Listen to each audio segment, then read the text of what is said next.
On February 1st, 1968, 2 Memphis sanitation workers were crushed when a garbage truck compactor malfunctioned, sparking a strike by about 1,300 black workers, followed by a march that descended into violence. A march led by Dr. Martin Luther King Jr. I feel depressed. He said the attacks are so vicious and said they're so misguided. 2 months later, on the morning of April 3rd, King, who was feeling ill, returned to Memphis, where he delivered an impromptu speech. It was such a powerful message that many people thought that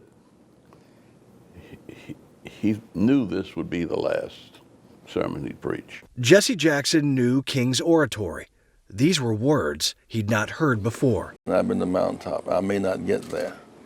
I remember ministers, men were crying. It was an interesting kind of dynamic.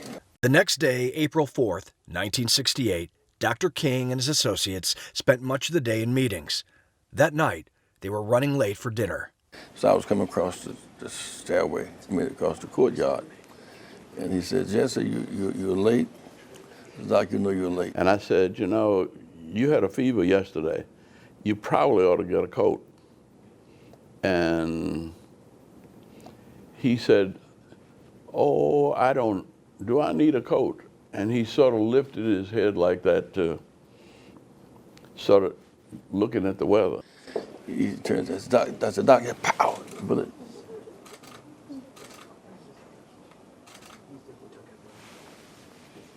And hit right at the tip of his chin and severed his spinal cord. I remember Reverend Abernathy coming saying, back up, this is my dearest friend. Martin, you can't give up, don't leave us now. The bullet had knocked him out of his shoes. And I ran up, and there he was laying in his own blood with his whole spinal cord exposed. CLARA ESTER, a college student who had been marching alongside the sanitation workers, had gone to the hotel for dinner. She saw King and heard what sounded like a truck backfiring. Blood is all around his head and neck area. And his eyes are open with almost a pleasant expression on his face. At 7:05 p.m., King was pronounced dead at St. Joseph's Hospital. College student John Billings was a surgical assistant on the night shift. I walked over and they had to pull the sheet back, and there he was, looked like Dr. King, except his neck was all, it hit him on the right side, and all this was gone pretty much. Andrew Young says the memory of the man he considered his brother, lying in blood, has never left him.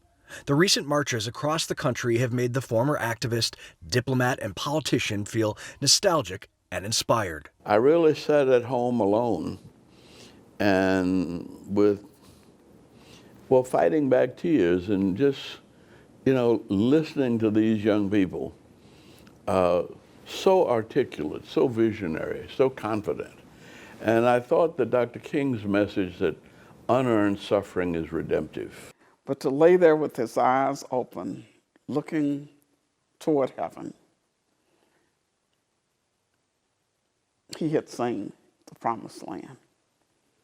And he may not get there with us, but he promised that we as a people will see the promised land. King died at the age of 39. Robert Ray, The Associated Press, Atlanta.